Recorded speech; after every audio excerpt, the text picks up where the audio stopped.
Praise the lord. నా ప్రియమైన దేవుని సంగమా, ఎలా ఉన్నారు? నా ఆరోగ్యం కొరకు, నా పరిచర్య కొరకు ప్రార్థన చేస్తూ ఉన్నారా? ఒక్కసారి ఈ వీడియో క్లిప్ చూడండి.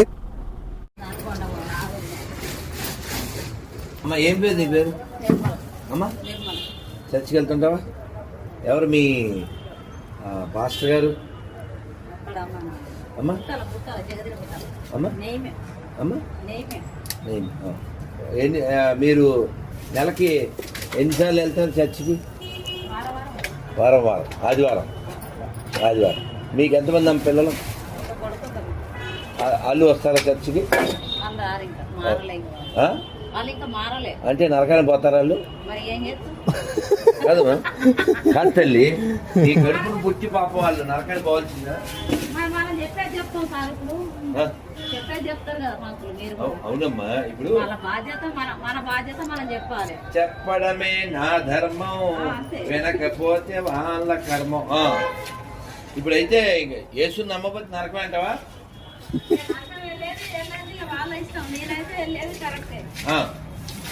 నువ్వు చర్చికి వెళ్తున్నావు, ఎన్నాళ్ళ నుంచి వెళ్తున్నావు?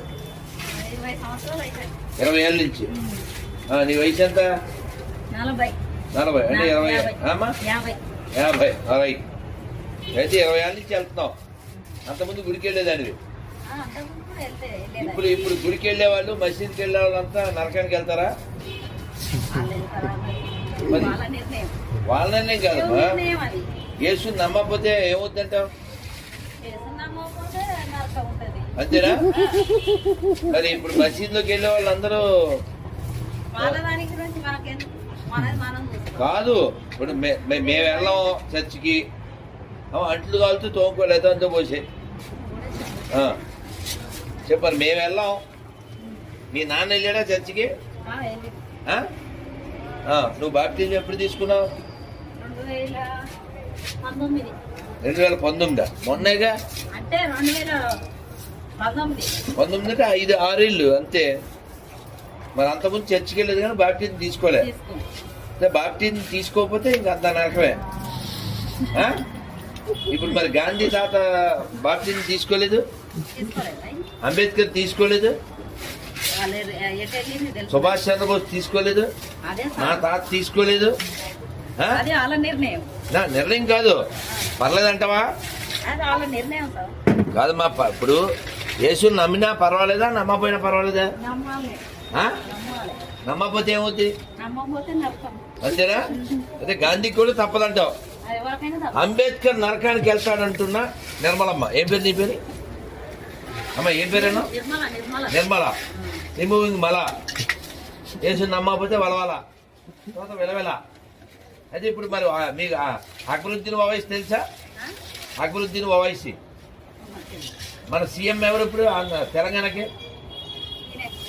ఎవరైనా? రేవంత్ రెడ్డి. మరి ఆయన యేసుని నమ్మలేదు, బాప్టిజం తీసుకోలేదు, ఎడకెళ్తాడు? అంతే. రేవంత్ రెడ్డి కూడా తప్పదు. అంబేద్కర్కి దిక్కు లేదు, రేవంత్ రెడ్డి అంత అంటది. రైట్. మరి కాదమ్మా, మరి ఏం పేరు మన కేసీఆర్ ఎక్కడికెళ్తాడు? మరి ఆయన కూడా బొట్లు పెడతాడు.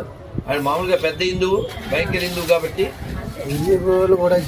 ఏంట్రా మాట్లాడకూడదు. ఈడు గెడ్డం కాంతారా ఇతను వెళ్తాడా నరకానికి? బొట్లు పెడతాడు, బాగాను పూజలు చేస్తాడు, వెళ్తాడా? ఇలా నరకంలో ఎవరుంటారమ్మా? నమ్మనోళ్ళు. మరి పరలోకంలో ఇంతమంది నరకంలోకి వెళ్ళినప్పుడు మేము కూడా నరకానికి వెళ్తాం. ఇంకా నరకంలో గొర్రెలు ఉండవు, ప్రశాంతంగా ఉండొచ్చు. ఏమో ఏంటివి? మరి ఏంటి ఇవి? చూడరా, చెత్త గురుగారు. అమ్మా సంతోషం తల్లి. నీ ప్రసాదం ఇస్తే తినవు కదా? తింటే ఇంక నరకమే నరకమే. మరి ఆదివారం వేట మాంసం ఇచ్చే తింటావా? కాదమ్మా, మామూలుగా నువ్వు కొనుక్కుని తింటావా? కొనుక్కుని చికెన్ మటన్ కాదు. ఈ చికెన్ కోడిని అమ్మవారికి బలిస్తే తినవు. ఎందుకని? అమ్మవారి పవర్ అనా? అంటే అమ్మవారు ఉన్నారని నమ్మినట్టేగా. ఏమా మరి నమ్మితేనే కదా మరి నువ్వు తినంది. విగ్రహాలు పెట్టింది ఎందుకు తినంటే విగ్రహంలో పవర్ ఉంటుంది కాబట్టి. యేసుకు ఎందుకు పెడతారంటే యేసుకు పవర్ లేదు కాబట్టి. మరి ఇప్పుడు మీ నాన్న పేరేంటి? నువ్వు డౌటేనా? వాడికంటే డౌట్ 4 పేర్లు. నరసింహుడు కూతురు, రైట్. మీ నాన్న పేరేంటి? వెంకటేశ్వరుడు. ఓకే, మా నాన్న పేరు సత్యనారాయణ. మీ నాన్న పేరేంటి? సాంబశివరావు గారి అబ్బాయి, వెంకటేశ్వరరావు గారి అబ్బాయి, సత్యనారాయణ గారి అబ్బాయి. మా నాన్న పేరు చెప్పి మీ నాన్న పేరు నరసింహరావు చెప్పావు. మరి యేసు వాళ్ళ నాన్న ఎవరు?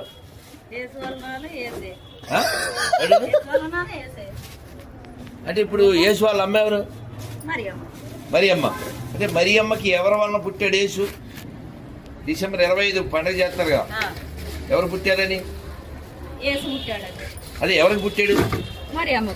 అది వాళ్ళ నాన్న పేరు? నాన్న ఎవరో తెలియదు అంటావు. ఎవడు పుట్టాడో తెలియదు యేసు. అదే టైట్లు. పోలేమ్మా, ఇగో తల్లి నీవు ప్రసాదం ఇద్దాం అనుకున్నావు. పాప నువ్వు తినవు కదా. పోలేమ్మా, నువ్వు మంచిదానివి. చెప్పు గోవిందా. Praise the lord. జై శ్రీరామ్.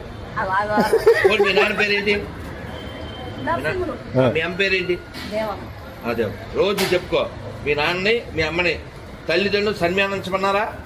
అదే జై నరసింహ వెళ్ళు. అది గొర్రె అయితే ఇట్లా ఉంటుంది, ఇంకేం చేద్దాం మరి. అందుకే పాట పాడేది గొర్రె మెదడంది.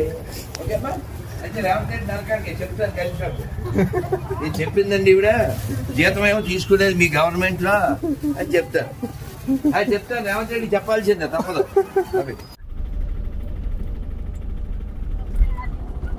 చూశారు కదా నా ప్రియమైన సహోదరి సహోదరులరా, రాధా మనోహర్ దాసు ఈ యొక్క సహోదరిని ఏదో ఒక విధంగా తప్పు పట్టించాలని చెప్పి, ఏదో ఒక విధంగా తనను మరి ఇబ్బంది పెట్టాలని చెప్పి ప్రయత్నం చేస్తూ వచ్చాడు. కానీ ఆ సహోదరి ఎంత చాకచక్యంగా మరి ఎంత ధైర్యంగా దేవుని నిమిత్తమై మాట్లాడుతూ వచ్చిందో చూశారు కదా. రాధా మనోహర్ దాసు ఇంతకుముందు కూడా మరి సంతోషమ్మ దగ్గర ఒకసారి మరి బాగా చివాట్లు పెట్టించుకున్నాడు. ఇప్పుడు ఈ సహోదరి దగ్గర కూడా రాధా మనోహర్ దాస్కి ఎదురు దెబ్బ తగిలిందని చెప్పాలి. ఆ సహోదరి రాధా మనోహర్ దాస్ అడుగుతున్న ప్రతి ప్రశ్నకు మరి ధీటుగా ఘాటుగా సమాధానం చెప్తూ వచ్చింది. చాలా సంతోషం అనిపించింది ఈ వీడియో చూస్తూ ఉన్నప్పుడు. నిజంగా క్రైస్తవులకు చాలా ధైర్యం అవసరం, అలాగే మంచి జ్ఞానం అవసరం. ఎలాంటి వారు మన దగ్గరకు వచ్చినా కూడా మనం ఏ విధంగా సమాధానం చెప్పాలి అనే జ్ఞానం కలిగి ఉండాలి. ఓకేనా? ఇలాగే ప్రతి ఒక్క క్రైస్తవుడు క్రైస్తవురాలు ధైర్యంగా ఉండి ఈ యొక్క సమాజంలో మనం బ్రతకాలి. అలాగే జ్ఞానం పెంచుకోవాలి. ప్రతి ఒక్కరికి సమాధానం చెప్పే విధంగా జ్ఞానం నేర్చుకోవాలి. ఓకేనా? ఆ సహోదరి కొరకు, ఆ సహోదరి యొక్క కుటుంబం కొరకు ప్రతి ఒక్కరు ప్రార్థన చేయవలసిందిగా ప్రభువైన యేసుక్రీస్తు నామములో ప్రేమపూర్వకంగా మనవి చేస్తూ సెలవు తీసుకుంటూ ఉన్నాను. క్రైస్తవ